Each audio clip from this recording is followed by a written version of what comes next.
하도록 하겠습니다. 말씀은 요한복음 4장 43절에서 54절까지입니다. 요한복음 4장 43절에서 54절까지 제가 읽도록 하겠습니다. 이틀이 지나매 예수께서 그 길을 떠나 갈릴리로 가시며 친히 정언하시기를 선지자가 고장에서는 높임을 받지 못한다 하시고 갈릴리에 이르시매 갈릴리인들이 그를 영접하니 이는 자기들도 명절에 갔다가 예수께서 명절 중 예루살렘에서 하신 모든 일을 보아서 믿어라. 예수께서 다시 갈릴리 가나에 이르시니 전에 물로 포도주를 만드신 곳이라. 왕의 신하가 있어 그의 아들이 가버나움에서 병들었더니 그가 예수께서 유대로부터 갈릴리로 오셨다는 것을 듣고서 청하되 내려오셔서 내 아들의 병을 고쳐주소서 하니 그가 거의 죽게 되었습니다. 예수께서 이르시되 너희는 표적과 기사를 보지 못하면 도무지 믿지 아니하리라. 신하가 이르되 주여 내 아이가 죽기 전에 내려오소서. 예수께서 이르시되 가라 내 아들이 살아있다 하시니 그 사람이 예수께서 하신 말씀을 믿고 가더니 내려가는 길에서 그 종들이 오다가 만나서 아이가 살아있다 하거늘 그 낫기 시작한 때를 물은즉 어제 7시에 열기가 떨어졌나이다 하는지라. 그의 아버지가 예수께서 내 아들이 살아있다 말씀하신 그때인 줄 알고 자기와 그 온 집안이 다 믿으니라. 이것은 예수께서 유대에서 갈릴리로 오신 후에 행하신 두 번째 표적이니라. 아멘. 예수께서 사마리아 이 수가성의 여인과 그 동네에 많은 사람들을 구원하시고 이제 떠나시는데 고향인 나사렛으로 가지 아니하시고 갈릴리로 갔다고 이야기를 하고 있습니다. 그 이유는 예수님이 왜 고향으로 안 가고 갈릴리로 가시느냐? 그 이유는 나사렛에서 많은 오해를 받게 되죠. 그리고 또 많은 오해를 받을 뿐만 아니라 배척을 당했기 때문에 그렇습니다. 또한 오늘 본문을 보면은 이제 갈릴리로 가셔가지고 요한복음에서 말하는 두 번째 표적인 사람을 보지도 아니하고 이제 병을 고치는 표적을 나타내신데 왕의 신하의 아들의 병을 보지도 안 하고 말로만 이렇게 네 아들 병이 나왔으니까 가봐라 이렇게 해서 가니까 병이 나은 것을 예수님께서 그 말씀하신 그 시간에 병이 나은 것을 이제 기록을 하고 있습니다.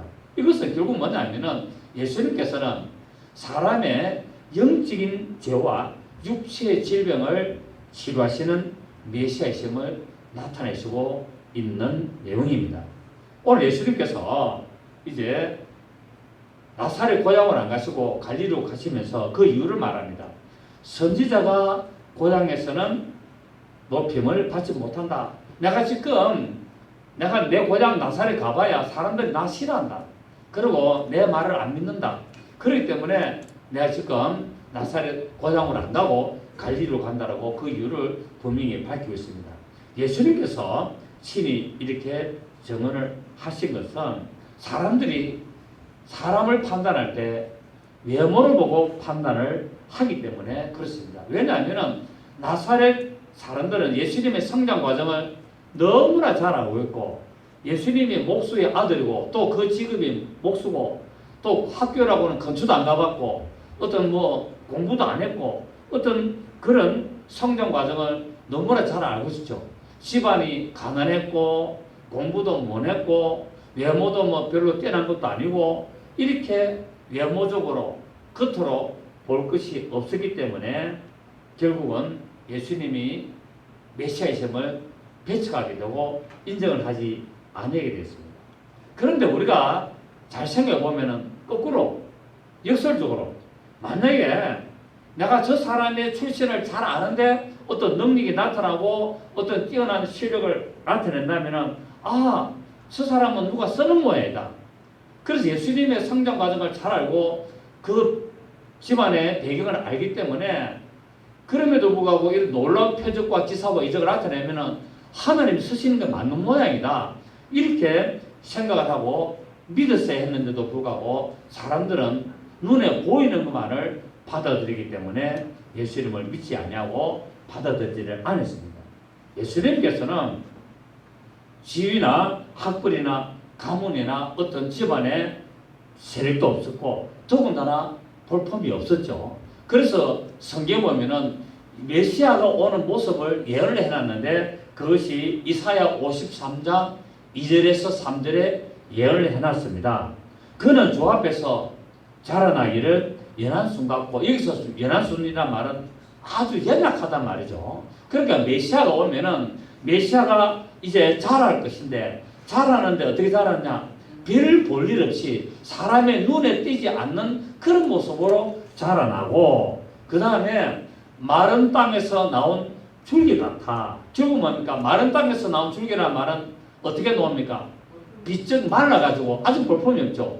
좋은 땅, 옥토, 아주 거름이 많은 땅, 이런 땅에서 오면은 오동통하게 해가지고 아주 토실토실해 가지고 자라는데, 마른 땅에 오면은 근근히 정말 죽지 못해서 나온 거 보죠. 그럼 우리가 화분에다가 이런 식물들을 키워보면은 물을 계속 잘 주고 이렇게 좀 거름도 주고 하면은 잘 자랍니다. 아주 보기 좋습니다.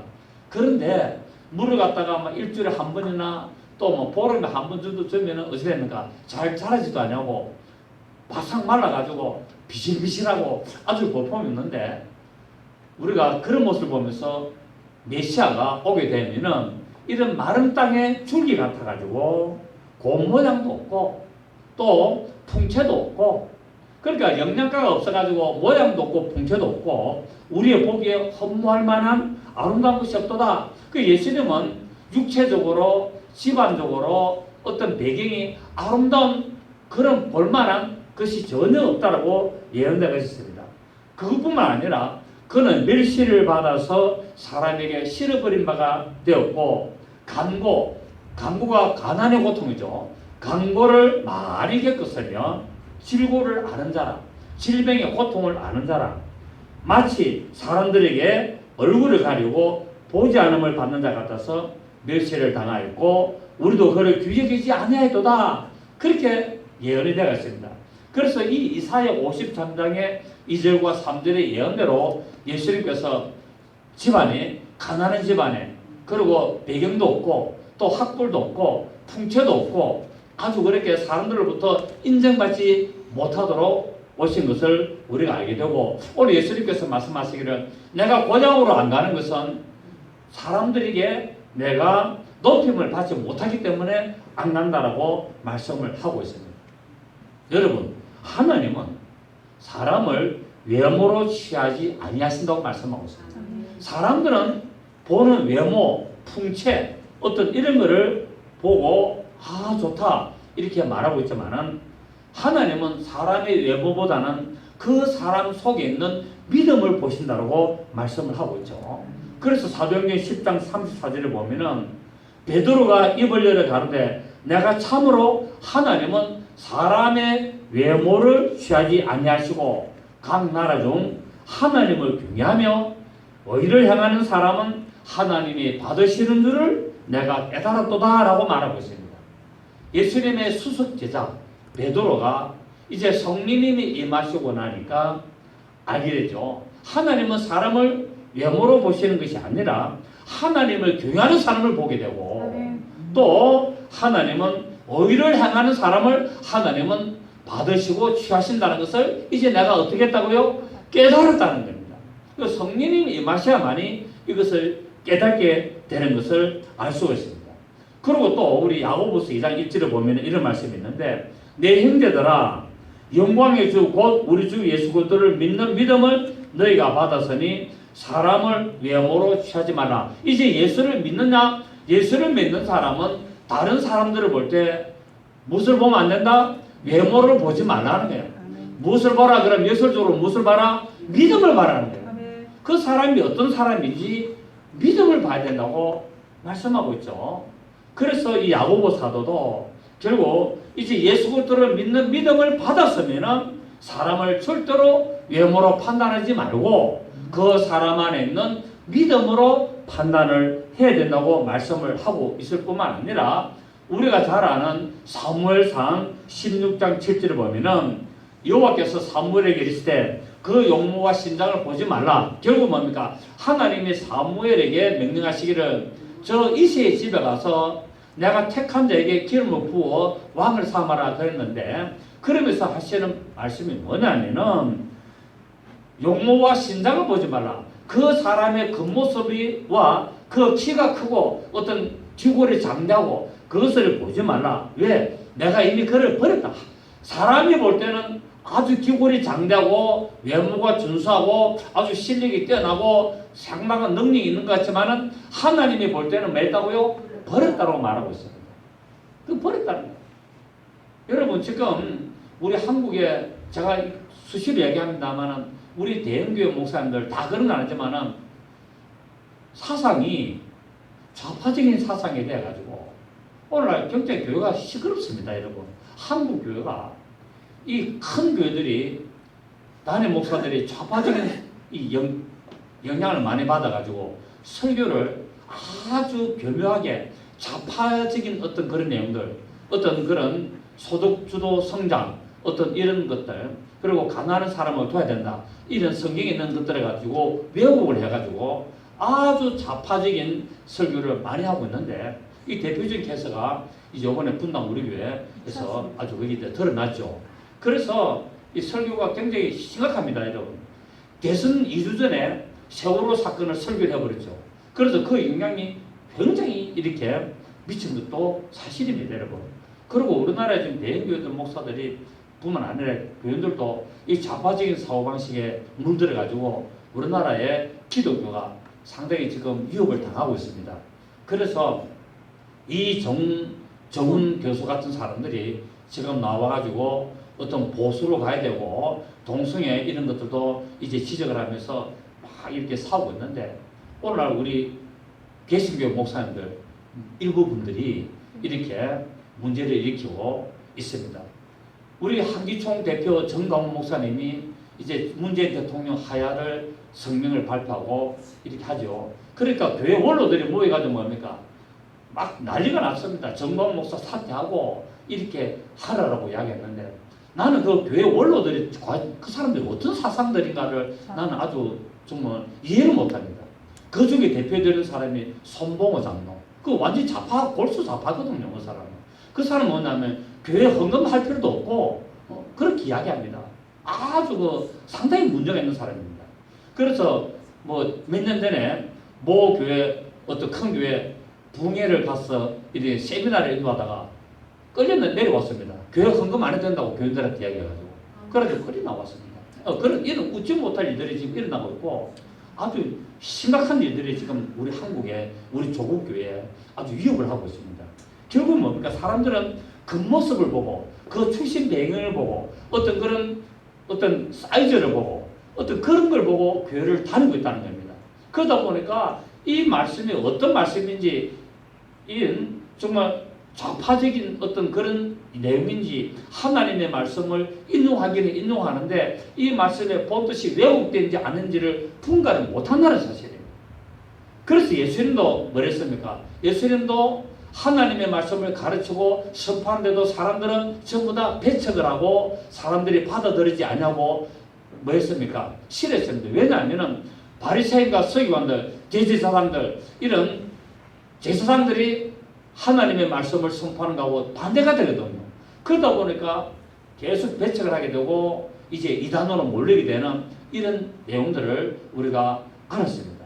그렇습니다. 하나님은 우리에게 하나님의 말씀을 똑바로 받아들이기를 원하고 있다는 사실입니다. 여러분 이때 이스라엘에 이때는 뭡니까? 예수님은 아주 뭡니까? 극소수 아주 별 볼 일 없는 그런 집단이었죠. 왜? 기득권 세력은 너무나 이 제사장들 세력과 서기관과 바리새인들이 너무나 강했는데 예수님의 존재는 아주 미미한 그리고 뭐 인정받지 못한 저 변방에 변두리에 공부도 못한 이상한 인간에나 나타나가지고 하나님의 말씀을 왜곡하고 지가 하나님의 아들이라면서 이렇게 한다라고 정죄를 받고 결국 이렇게 십자가에 못 박혀 죽은 일들을 우리가 보게 됩니다. 하나님은 우리의 겉모습을 보지 아니하시고 우리의 무엇을 보신다? 믿음을 보신다라고 말씀을 하고 있습니다. 그래서 이제 사무엘 선지자에게 하나님은 말씀하시기를 그 용모와 신장을 보지 말라. 내가 이미 그를 버려놓으라. 나의 보는 것은 사람과 같이 아니하니 사람은 외모를 보거니와 나 여호와는 중심, 곧 중심이란 말은 믿음을 보느니라라고 사무엘상 16장 7절에서 말씀하셨습니다. 사무엘이 이세 집에 가니까 이세의 아들이 몇 명이었습니까? 8명인데 첫째부터 7째 아들을 보니까 너무 기골이 장대하고 아주 잘났어요. 아주 인물이 좋고 키도 크고 좋아서 이제 첫 아이에게 딱 기름을 부으라니까 하나님 안 된다라고 했습니다. 그런데 그럼 눕니까 하니까 맨 마지막 말째다라는 어떤 사인을 받았죠. 그래가지고 기다리다가 맨 말째 아들, 8번째 아들 다윗이 오니까 이제 그에게 기름을 붓는 이런 일들이 났습니다. 그렇습니다. 하나님은 우리의 믿음을 보십니다. 여러분, 그래서 여러분의 마음의 중심이 하나님의 말씀으로 제대로 서 있어야지 하나님이 좋아하시고 하나님이 기뻐하신 줄 믿습니다. 교회 사이즈가 크면 좋지만 교회 사이즈가 크다고 해서 믿음이 좋은 것은 아니라는 사실입니다. 물론 교회 사이즈가 크고 믿음이 좋으면 금상첨화죠. 더 좋지만은 그렇지 않다는 사실입니다. 오늘 우리가 한국교회 어느 시선을 보면서 정말 우리가 말씀에 깨어 있어야 되고 우리가 믿음에 똑바로 서 있어야지 하나님이 우리를 보시는 것은 결탄코 우리의 외모나 겉모습이나 환경이나 수위나 학벌이나 능력을 보시는 것이 아니라는 사실입니다. 그래서 하나님 앞에 가면은 뭡니까?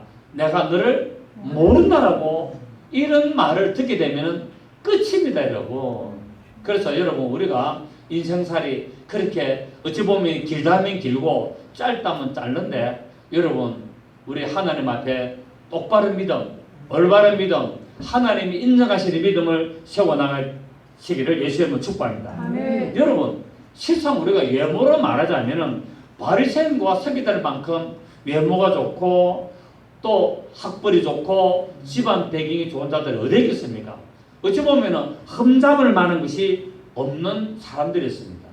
그러나 실상은 뭡니까? 실상은 회칠한 무덤 같아서 겉으로는 아주 거룩하고 아주 겉으로 보면은 아주 세련되고 겉으로 보면은 믿음이 좋은 것 같지만은 실상은 그 마음 안에는 더러운 것들로 가득 찼다라고 예수님께서 지적을 하셨습니다. 그래서 마태복음 23장 27절 28절을 보시면은 화 있을진저 외식하는 서기관들과 바리새인들이에요. 예수님이 바리새인과 서기관들 보고 어떤 자들아?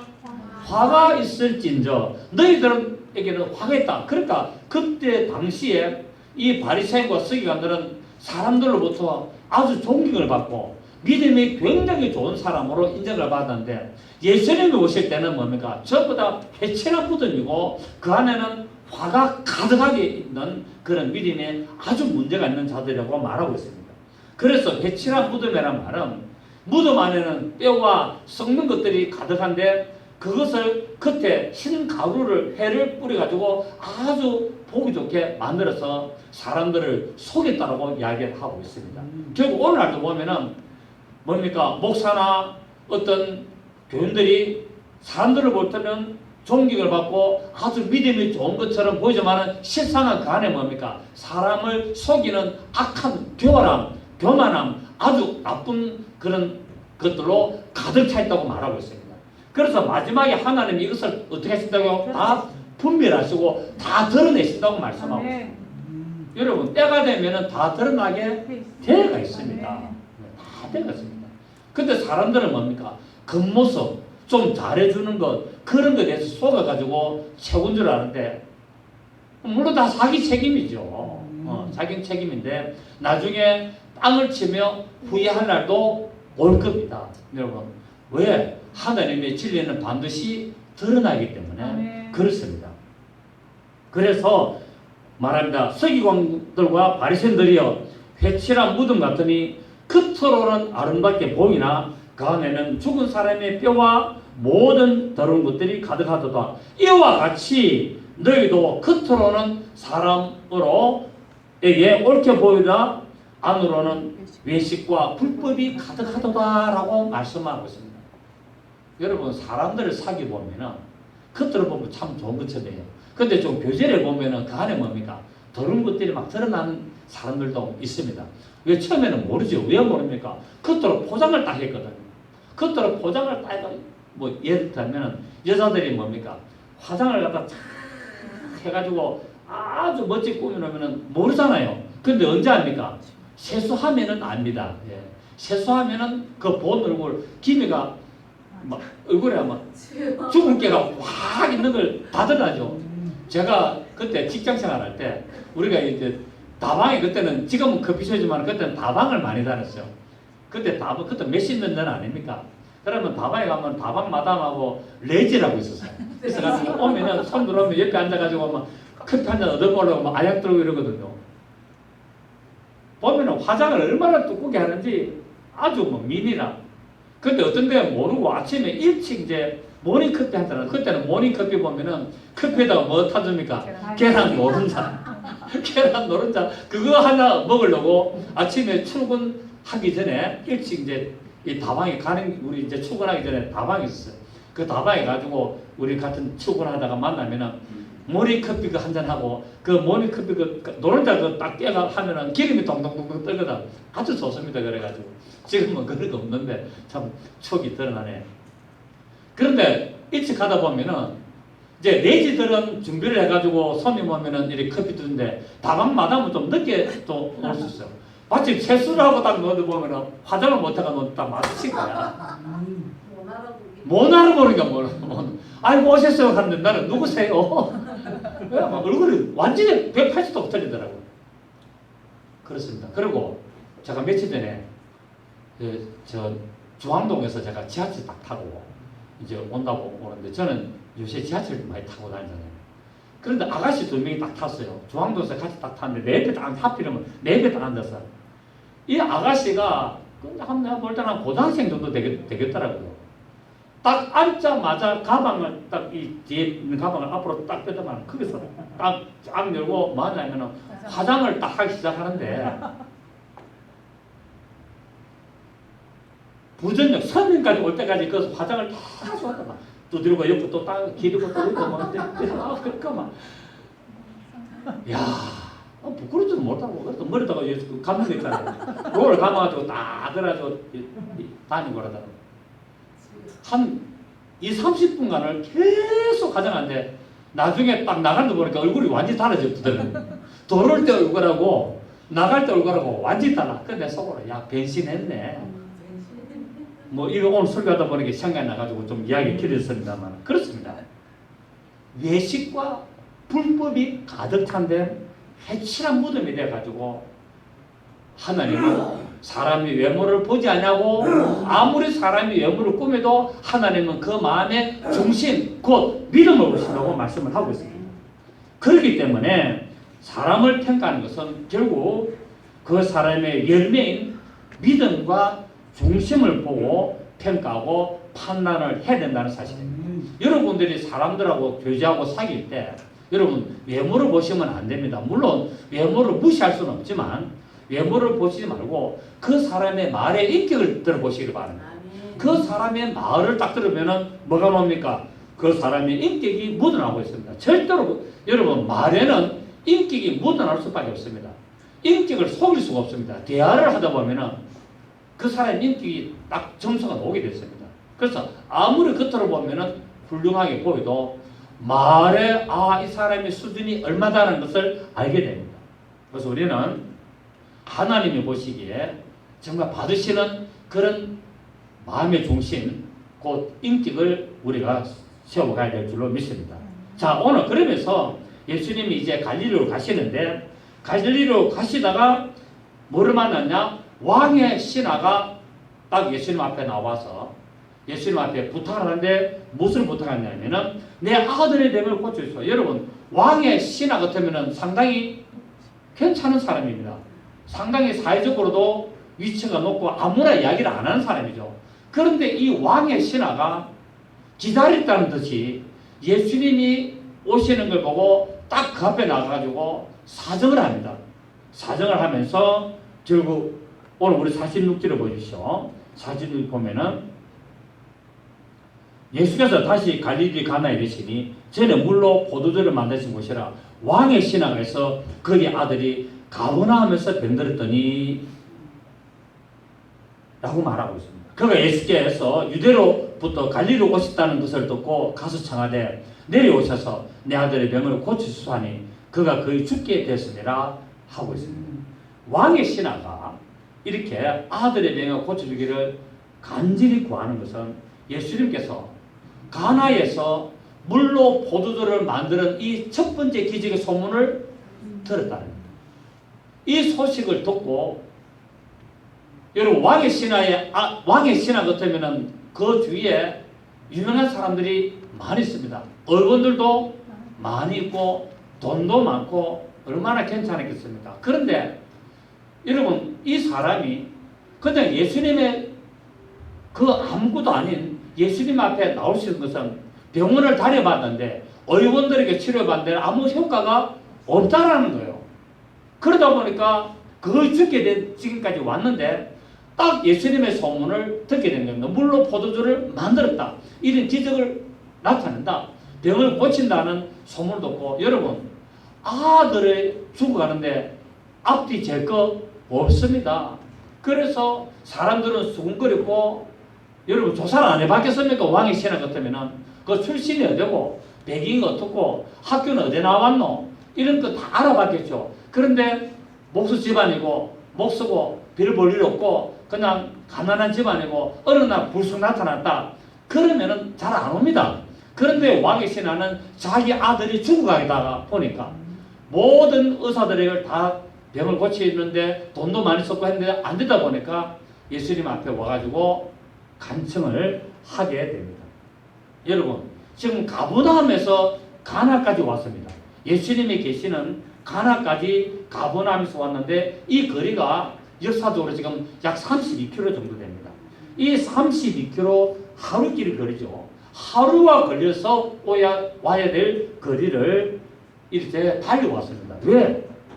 예수님께서 반드시 내 아들을 치료할 수 있다는 믿음을 가지기 때문에 하루길을 달려간 거예요. 그렇습니다. 믿음은 현재를 보는 겁니다. 믿음은 과거를 보는 게 아니죠. 소망은 미래를 보지만은 믿음은 현재를 보는 것입니다. 그래서 마태복음 8장 16절에 17절을 보면은 저물매 사람들이 귀신 들린 자를 많이 데리고 예수께 오거늘 예수께서 말씀으로 귀신들을 쫓아내시고 병든 자를 다 고치시니 이는 선지자의 사로하신 말씀에 우리의 연약한 것을 친히 담당하시고 병을 짊어지셨도다 함을 이루러 하심이더라 라고 했습니다.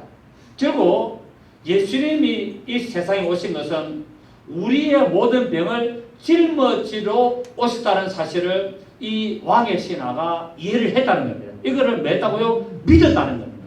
이것을 믿고 의사들도 전부 다 못 고쳤는데 저분이 와서 저런 표적과 기사와 이적을 행하니 바로 소문에 메시아가 아닌다라는 소문을 이렇게 듣고 나니까 그렇다 그러면은 이사에서 말했던 메시아가 오면은 우리의 모든 병을 짊어지기 때문에 우리 아들도 고쳐준다는 믿음을 가지고 하루길을 달려왔다는 사실입니다. 이 믿음이 있었기 때문에 예수님 앞에 나온 것입니다. 아멘. 믿음이 없으면은 별 볼 일 없는 예수께 나올 수가 없었습니다. 더군다나 왕의 신하였습니다. 그래서 야고보 우리가 5장 14절에 16절을 보면은 너희 중에 병든 자가 있느냐? 저는 교회 장로들을 청할 것이요 그들은 주께서 주의 이름으로 기름을 바르며 위하여 기도할지니 믿음의 기도는 어떤 기도? 믿음의 기도는 병든 자를 치료하리니 주께서 저희를 일으키시리라. 병 낫기 위하여 서로 기도하라. 의인의 강구는 역사하는 힘이 많으니라 라고 말하고 있죠. 그래서 믿음은 말씀을 따라가는 겁니다. 아멘. 믿음은 뭐 하는 것이라고요? 말씀을 따라가는 것이 믿음입니다. 현상을 보고 현상을 따라가는 것이 아니라 믿음은 기록된 말씀을 믿고 그 말씀을 따라가는 것이 믿음이죠. 그래서 이 왕의 신하가 결국 이사야서의 이 말씀을 믿고 예수님 앞에 나옴으로 말미암아 자기 아들의 병이 치유되는 역사가 일어나게 됐습니다. 그렇습니다. 믿음은 응답을 바라보는 것이었습니다. 그래서 믿음은 뭐라고요? 바라는 것들의 실상이라고 히브리서 1장 6절에서 말씀을 하고 있습니다. 하나님의 말씀을 지속적으로 바라봄으로 믿음의 눈은 이미 성취된 것을 이룰 수가 있는 것입니다. 여러분, 믿음은 바라보는 것이라기 때문에 한번 바라보고 안 되면 그만두고 그런 것이 아니라 믿음은 지속적으로 끝까지 이루어질 때까지 바라보는 것이 바로 믿음이라는 사실입니다. 그래서 믿음은 단순한 것이 아니에요. 믿음은 무엇이 필요하냐? 믿음은 인내가 필요한 것입니다. 믿음은 소망이 필요하고 믿음은 끝까지 놓치지 않는 행함이 필요한 것입니다. 그래서 믿음은 반드시 인내와 소망과 끝까지 포기하지 않는 그런 간절함이 요구되는 것이 믿음입니다. 그래서 잠언서 4장 20절 22절을 보면은 내 아들아 내 말에 주의하며 나에 이르는 것에 내 귀를 기울이라 그것을 내 눈에서 떠나게 하지 말라는 거예요. 결국 뭡니까? 믿음을 내 눈에서 떠나게 하지 말라는 거예요. 결국 뭡니까? 다른 말로 하면은 믿음을 계속 바라봐라는 거예요. 그래서 여기서 우리가 말하는 바라봄의 법칙도 나온 겁니다. 여러분 뉴에이지 사상에 끌어당김의 법칙, 바라봄의 법칙도 결국 어디서 나왔냐? 성경에서 전부 다 나왔습니다.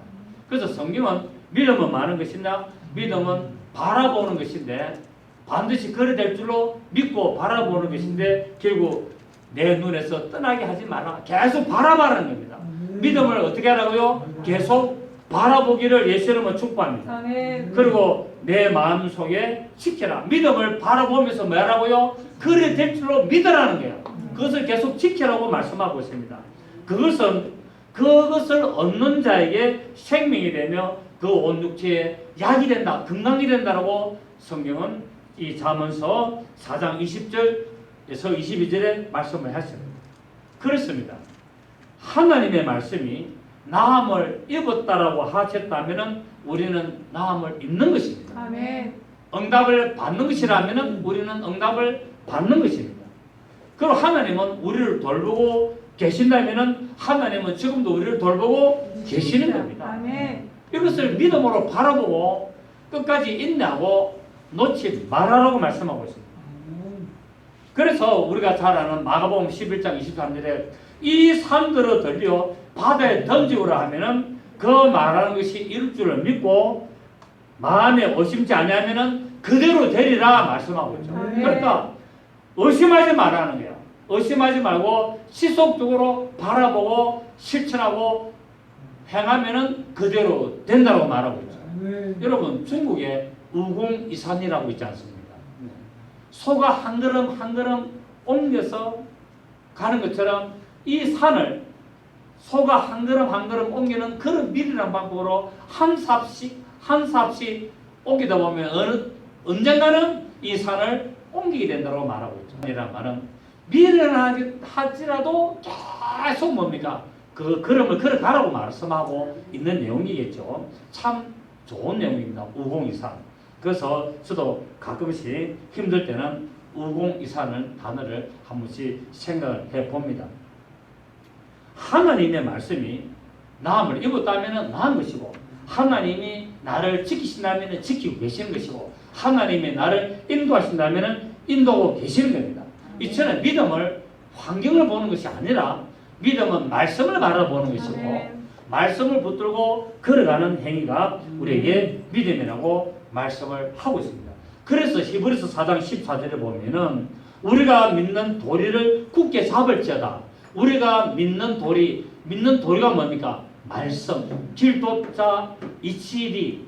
그러니까 말씀의 이치를 뭡니까? 끝까지 붙잡으라고 말하고 있습니다.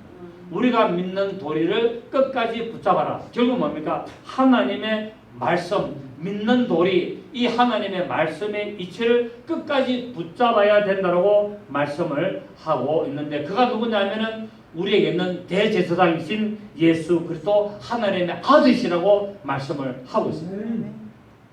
우리는 성경에서 12년 동안 10배 동안 혈루병에 걸린 여인의 우리는 나음을 우리는 성경을 통하여 알고 있습니다. 마가복음 9장 20절에 22절에 보면은 이 예수님이 길을 가는데 12년 동안 혈루병에 걸려서 하혈을 하는 여자가 예수님의 그 뒤로 가가지고 옷을 살짝 잡았습니다. 왜? 예수님의 옷만 만져도 나음을 입을 것이라는 무엇을 가졌다? 믿음을 가졌고, 그래서 부정한 여인이었지만은, 피를 흘리는 부정한 여인이었지만은 낫기 위하여 예수님의 옷자락을 잡았습니다. 예수님 앞에 가가지고 나를 고치십시오라고 말을 못합니다. 왜? 부정한 여인이기 때문에. 그렇기 때문에 이 부정한 여인 모습을 숨기고 살짝이 옷을 옷자락을 잡았는데 병이 나았죠. 그러니까 예수님께서 말씀하시기를 안심하라, 걱정하지 마라. 네가 혈루병 걸린 여인으로서 부정한 여인이지만은 부정함을 숨기고 나를 잡았다고 불안해하지 마라. 안심하라. 네가 네 믿음이 너를 치료하였느니라 말씀을 하고 있습니다. 결국 우리를 구원하고 우리를 치유하고 우리에게 복을 주고 우리를 형통케 하고 우리를 인도하는 것은 무엇이라고요? 믿음이라고 예수님께서 말씀을 하셨습니다. 그러니까 예수님의 그 말씀하신 그 시로 그 여인이 구원을 받으니라, 곧 우리 말로 하면은 치료를 받으니라라고 말씀을 했습니다. 예수 그리스도의 이름으로 우리는 병을 꾸짖어야 될 줄을 믿습니다. 우리는 의학도 힘을 받아서지만은 우리는 그런 의학을 사용하면서도 뭐 해야 된다고요? 예수님의 이름으로 병을 꾸짖어야 된다는 사실입니다. 여러분, 제가 하나 알려드릴게요. 유튜브에 들어가면은 진약사라는 이 약국의 의사가 있어요. 굉장히 유명합니다. 진약사 한번 들어가 보십시오. 들어가 보면은 아주 유튜브, 아주 그 사람이 연구를 많이 해가지고 의사들이 못 고치는 이런 당뇨, 고지혈증, 고혈압을 이분이 자기가 만드는 약으로 고치는데요. 손님이 미어 터집니다. 상담을 줄로 서가 상담하는데 다 낫는 거예요. 그래서 저도 우연히 유튜브를 보면서 봤는데 진약사, 진나라 할 때 진약사 이렇게 들어가시면은 나오고 있는데 들어볼 만한 내용들이 상당히 많이 있습니다. 결국 무엇입니까? 유명한 의사들이라고 치료하는 것이 아니라 빈방에 별 볼 일 없는 저 서울 아닌 어떤 지방 도시에 있는 그 조그마한 약국의 의사가 뭡니까? 이런 치료를 엄청나게 일으켜서 지금 데이트를 친 이런 사람들이 있습니다. 결국 뭡니까? 우리는 믿음으로 그것을 한번 써보는 거예요. 믿음으로 그 사람의 유튜브를 듣고 뭐 그래도 서울대학병원에 가야지. 서울대학병원에서 절대로 못 고치는 병이었습니다. 그런데 이 한 의사산도 오면은 다 고칩니다. 네, 이분이 오랜 세월 동안에 약을 조제를 하고 시험을 하고 이렇게 해가지고 만들어낸 게 있는데 여러분 좀 신기하죠, 그죠? 이것처럼 우리는 믿음을 가지고 말씀을 내 삶에 적용을 해봐야 된다는 사실입니다. 아멘. 내가 왜 이 진약사 얘기했냐면은 아무리 이런 좋은 소식을 들어도 내가 가보고 그 약을 안 먹으면 소용없는 것처럼 우리가 하나님의 말씀을 뭐 해야 된다고요? 내가 믿음으로 받아들이고 그 말씀을 내 삶에 어떻게 해야 된다고요? 적용을 해라는 사실입니다. 그러면 역사가 일어나게 되는 것을 알 수가 있습니다. 그래서 마가복음 16장 18절에 믿는 자들에게는 이런 표적이 있다. 어떤 자들에게는? 믿는 자들에게는 이런 표적이 있는데 저희가 내 이름으로 귀신을 쫓아내며 병든 자에게 손을 얹는 적 나리라 말씀했습니다. 여러분 얼마나 이 말씀을 실행하기가 어렵습니까? 믿는 자들에게 이런 표적이 있다는데 내 이름으로 귀신을 쫓아낸다. 여러분 이게 가능하겠습니까? 일반 사람들이 예수 이름으로 더러운 귀신을 쫓아내고 나간다. 이게 믿어집니까? 교회 다니는 사람도 잘 안 믿는데요. 그런데 이것을 믿음으로 이것을 해봐라는 거예요. 그래서 믿음으로 이것을 하는 자에게는 뭡니까? 역사가 일어나는 거예요. 병든 사람에게 손을 얹으라는 겁니다. 내 이름으로. 내 이름으로 병든 사람의 손을 얹으면은 낫는다는 거야. 근데 사람들은 웃기네. 뭐 손 얹는다고 낫느냐? 내가 서울대학병원에 3년을 다녔는데도 안 낫던데 내가 미국에 있는 그 유명한 병원에 내가 가서 돈을 수십만 달러를 쓰고 왔는데도 안 낫던데 그렇게 하는데 뭐 머리에 손 얹는다고 낫느냐? 웃기는 소리 하지 마라. 안 받아들입니다. 그런데 이것을 믿는 사람에게는 어떻게 된다고요? 표적이 나타난다고 말씀하고 있다. 아멘. 그래서 믿는 자들에게는 이런 표적이 따르느니 곧 제가 내 이름으로 귀신을 쫓아내며 새 방언을 말하며 병든 사람에게 손을 얹는 적 나리라 하시고, 제자들이 이 말씀을 믿고 나가서 실천하여서 얹었더니 그 말씀을 확실히 증거하고 나타났다는 것을 마가복음에서는 알 수가 있습니다. 여러분, 우리는 오늘 예수님께서 말씀으로만 했는데도 불구하고 왕의 신하의 아들이 병이 치료되는 걸 보면서 우리는 이 기록된 말씀, 예수님이 하신 이 기록된 말씀을 믿고 이대로만 실천하면 역사가 일어날 줄을 믿습니다. 그런데 오늘 예수님께서 말씀하시기를 사람들은 표적과 기사를 보지 못하면 도무지 믿지 않는다고 말하고 있습니다. 어떤 표적과 기사가 보여야만이 믿음이 생기는데 성경은 말씀합니다. 보지 않고 믿는 자에게 복이 있다고 말씀하고 있습니다. 그렇다고 표적이 필요 없다는 말이 아니라 초신자에게는 이런 표적과 기사가 필요합니다. 좋은 것입니다.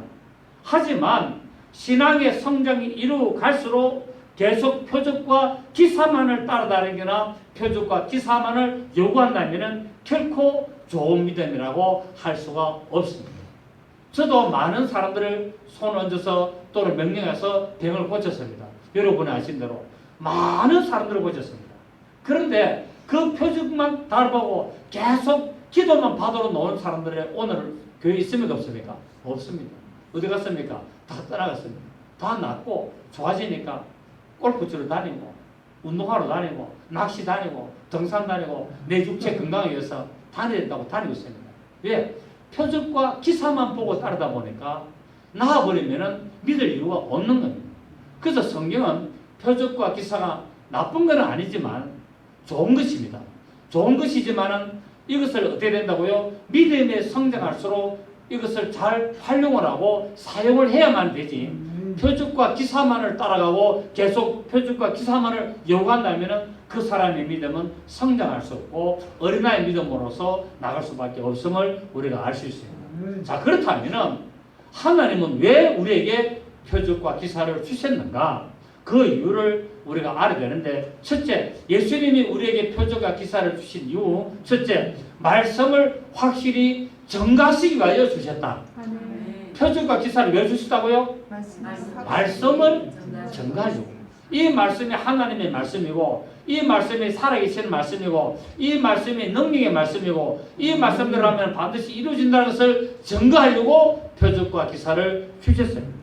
그래서 마가복음 16장 20절에 제자들이 나가 두루 전파할 때 주께서 함께 역사하사 그 따르는 표적으로 말씀을 확실히 전가하시니라 라고 말씀했습니다.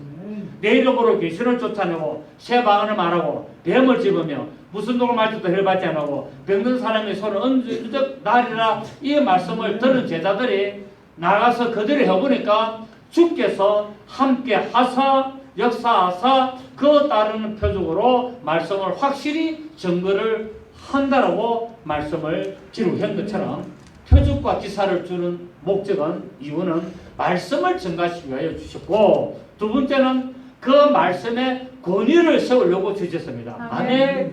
하나님의 말씀을 권위를 세우고 그 권위가 있음을 알게 하려고 표적과 기사를 주셨고, 세 번째로 왜 표적과 기사를 주시냐 하면 하나님의 은혜의 말씀임을 깨닫게 하려고. 아멘. 무엇을 깨닫게 하려고? 은혜의 말씀임을 깨닫게 하려고. 곧 뭡니까? 죄 사하는 말씀임을 깨닫게 하려고 표적과 기사를 주셨다는 사실입니다. 그래서 사도행전 14장 3절에 보면은 두 사도가 오래서 주를 힘입어 담대 말하니 주께서 저희 손으로 표적과 기사를 행하게 하사 자기의 은혜의 말씀을 증거하시니라고 말씀하고 있습니다. 예수님께서 사도들을 통해서 표적과 기사를 나타내시게 하셨는데 왜 그렇게 했냐면 은혜의 말씀을 증거하시려고. 아멘. 그 다음에 네 번째, 왜 표적과 기사를 주시냐면 하나님의 종되고 하나님의 자녀임을 증거하려고.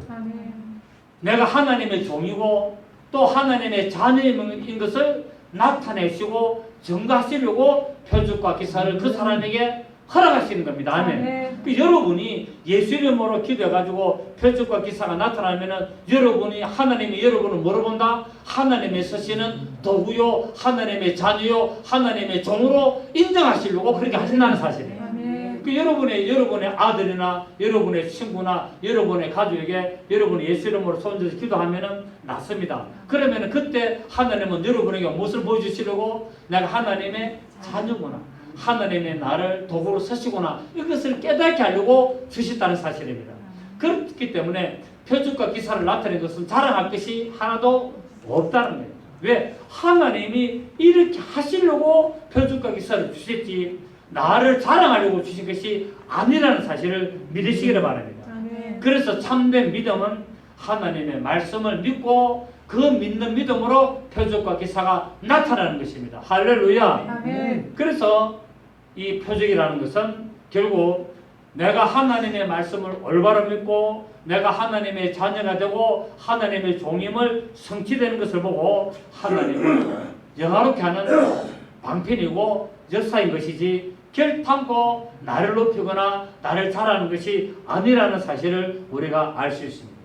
여러분, 오늘 우리는 이 본문을 통해서 정말 예수님께서 행하신 표적과 기사를 통해서 사람을 높이고 사람을 따라하는 것이 아니라 그것을 나타내는 걸 보고 하나님의 말씀을 믿고 하나님의 말씀을 따라가고 하나님의 말씀을 의심치 아니하는 그런 신앙의 생활을 이루어야 될 줄로 믿습니다. 그래서 혹이나 이런 표적과 기사가 없더라도 여러분은 말씀을 믿고 따라가게 되면 반드시 놀라운 어떤 일들이 여러분에게 필요할 때 이루어질 줄 믿습니다. 그런 일들이 있기를 예수 이름으로 축복합니다. 아멘. 우리 찬송 151장 우리